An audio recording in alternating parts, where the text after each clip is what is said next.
Hello, this is Bill Hayes with Hayes New Media, and this is the first in a series of tutorials aimed at getting started creating 3D content with Autodesk 3D Studio Max. I assume no prior knowledge, and I will be covering everything from the ground up.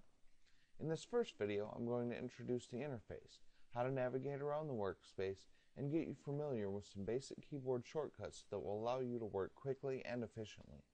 I will also cover the creation of basic geometry and the parts they consist of and how to manipulate them. Let's get started. When you first open 3D Studio Max, you will see 4 viewports. These are essentially windows into your 3D scene. These are your top, front, perspective, and left viewports. Keep in mind your perspective viewport is your only true 3D view. The other 3 are orthographic or 2D projections into your scene. That doesn't mean anything right yet, but just keep in mind that you always have 4 ways to view your scene, and the most realistic one is perspective. First things we're going to want to do is get up and running and get some kind of 3D object in our scene as a frame of reference. This can be done very simply by clicking this Create button up here. Go to Standard Primitives and select Box. Creating a box in 3D Studio Max is just like creating a box in Photoshop or Paint or any other painting application you may have used. Simply left click and drag to create the base of your box, and when you release the left mouse button, when you move your mouse up and down, it will create the height.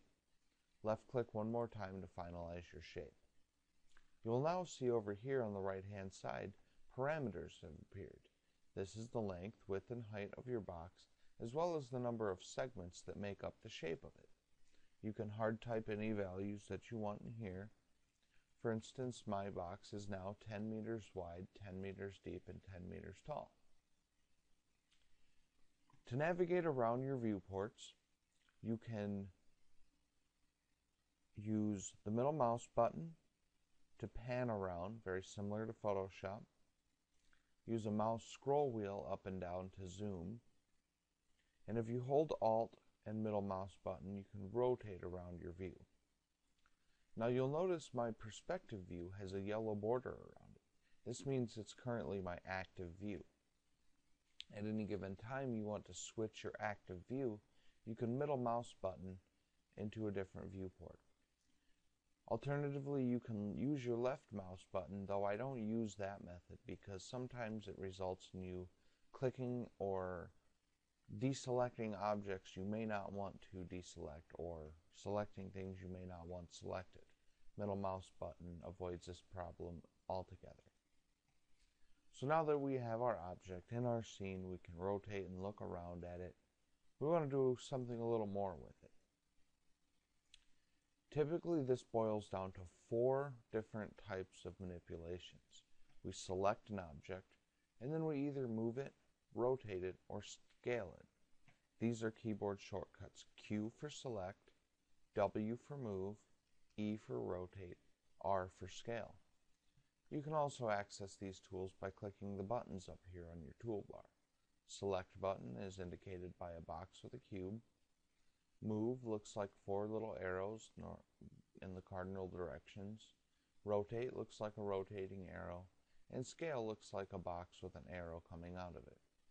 You'll notice that uniform scale is the default mode. If you highlight the tooltip, it says select in uniform scale.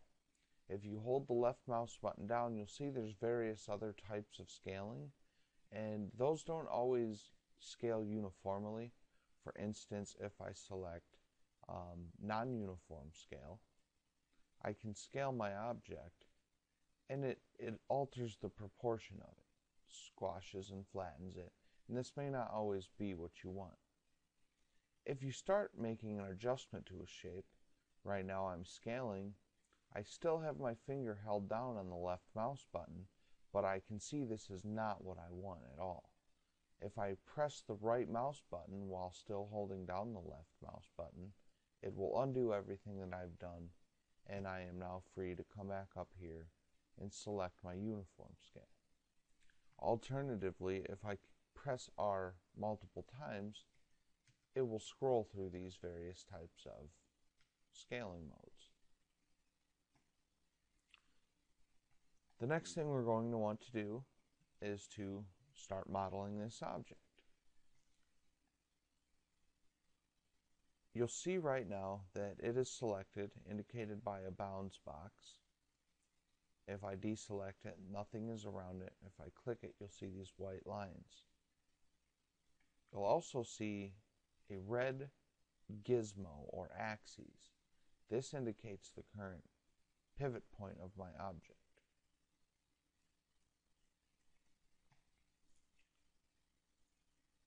If I hold Alt and press W, I can maximize my current viewport, and I can press the F4 key to turn on edged face mode. What edged face mode does is draws lines at any time you have two polygons, or any time an edge is present, it highlights that. We'll get into that right now. If you select your object, come over here to the Modify tab. You'll see this gray area that says Box. This is what's known as your modifier stack. The modifier stack is a list of modifiers or filters that we apply to geometry that we use to alter its basic shape or appearance or any number of things that make up our shape. In order to model on this, we're going to need to convert it to an editable polygon. Before I do that, I'm going to come down here and introduce these length, width, and height segments. With my edged faces on, if you see, when I add a segment to each, it increases the number of edges that are along its width or along its length.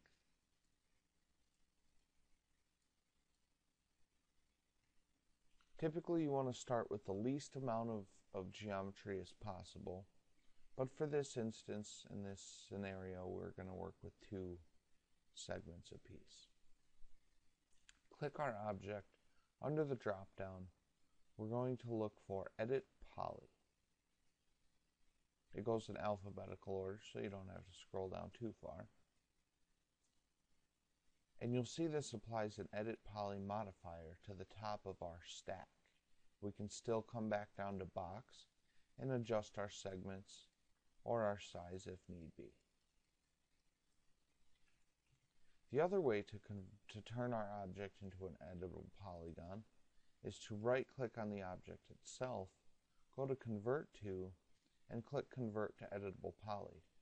Take note of our modifier stack over here though.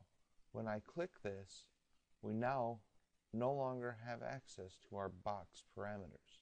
This is because it converts or collapses our stack and turns the object into an editable poly and removing all access to prior components. It bakes them into this current editable poly. Control Z to undo to get us back to where we were. Now I'm going to introduce the concept of sub-objects. Up until now, we've only focused on an object, which is our cube. Our cube is comprised of sub-objects, and these fall into 5 categories. Here we have vertex, edge, border, polygon, and element.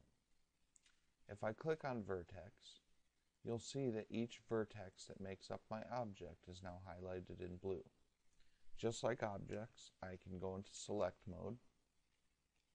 I can click on a vertex. It highlights in red to indicate that I've selected it. I can press W to go into move, and now I can move this vertex however I see fit. If I want to select more than one, I can hold Control and click as many as I would like. This also applies to objects as well.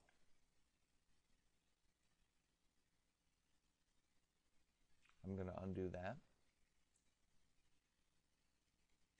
Now we'll go to Edge Mode. Edge Mode allows us to select edges, or the lines that make up connections between 2 or more vertices. When you select an edge, it works the same way. You can select one or multiples, You can move them, you can rotate them, and you can scale them. Whoops.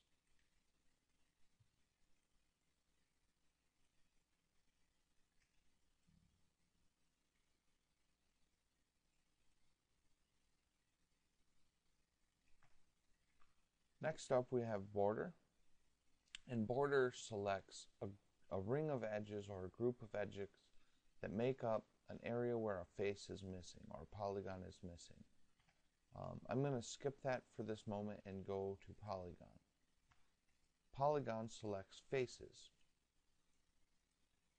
and just like every other sub-object, we can select one or multiple, and we can move them, rotate them, and scale them.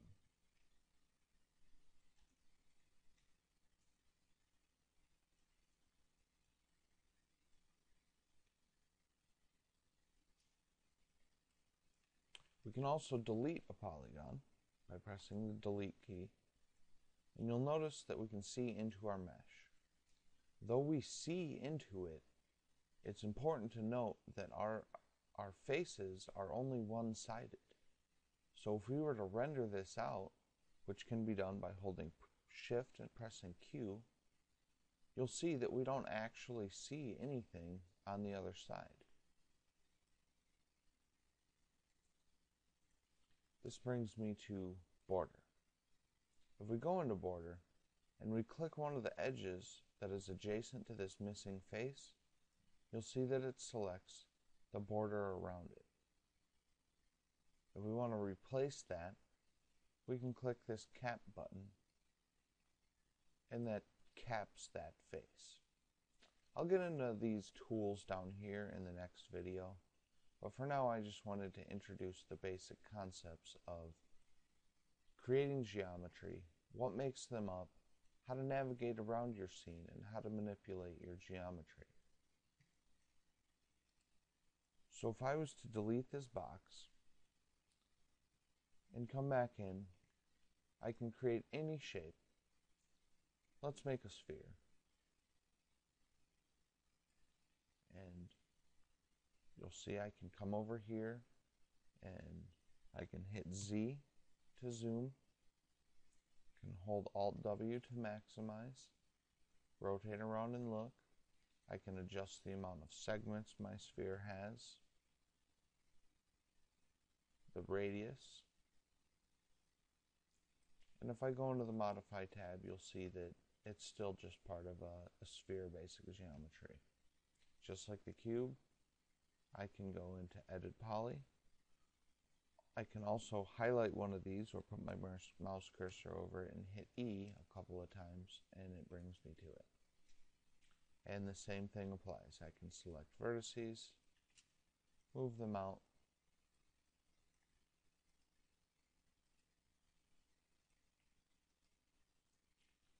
and start making new shapes.